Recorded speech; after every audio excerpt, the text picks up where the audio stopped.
I was taken aback as I was dealing with a personal matter in my office while watching the committee unfold at the statements by some of my colleagues on the other side of the aisle about how it was not possible or appropriate or it wouldn't happen, I can't remember the exact wording, for states to be able to take care of this particular problem. The gentlelady from Texas the gentlelady from Texas had an exact quote. Actually, if the gentleman yields, the state of Texas just unanimously passed active shooter alert and signed by Governor Abbott. Reclaiming my time. Great. My point is, the gentlelady from Texas was talking about the inability of states to carry out the law enforcement function. And the specific, it literally said, the quote is why I got up out of my office and walked. Today, we're diving into a fiery exchange between Reverend Jerry Nadler and Reverend Chip Roy during a heated committee discussion.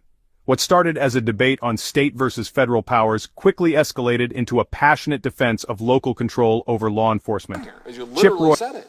And my point is here we're talking about, federal spending, and the gentleman just said, well, Texas just passed this. Well, good for Texas, right? But we just act like there's this unlimited slush fund in this town to say we're going to go, there he goes again talking about spending.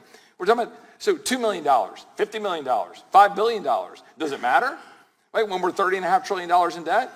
My colleagues on the other side the gentleman, are you advocating defunding the police? That's who this is for. What I'm advocating for is allowing the police powers of the states to be able to do the job of the states, which is to police the states. Like, that's the whole point.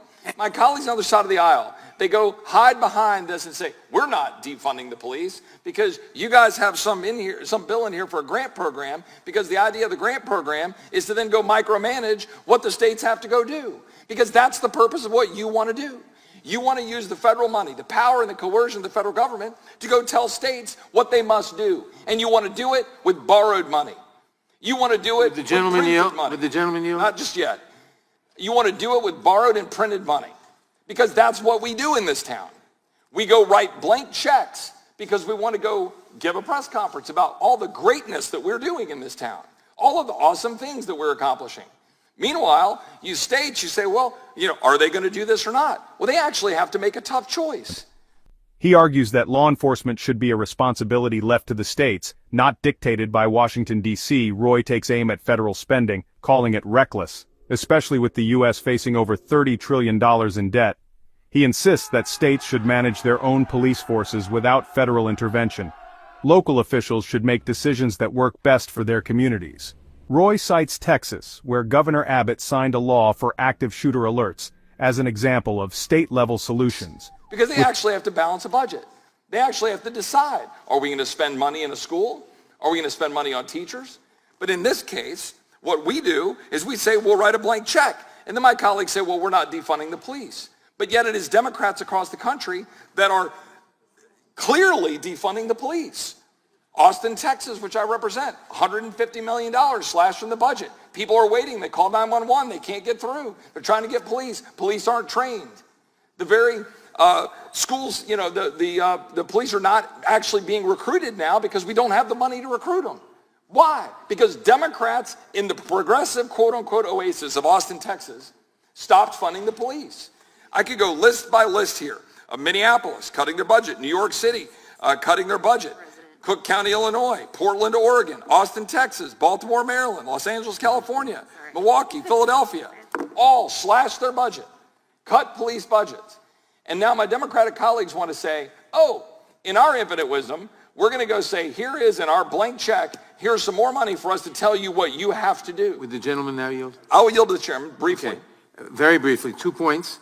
One, these are voluntary. They tell no local authority what to do. The authority can decide what to do for itself. And secondly, with respect to defunding the police, Republican-run cities spend $361 per resident on police.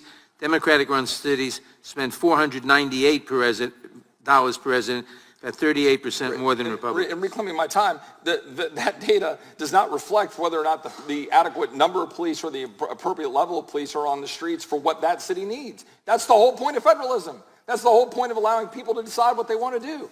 And if Democrat mayors and Democrat city councils are going to cross the country defund police, we see the consequences of it.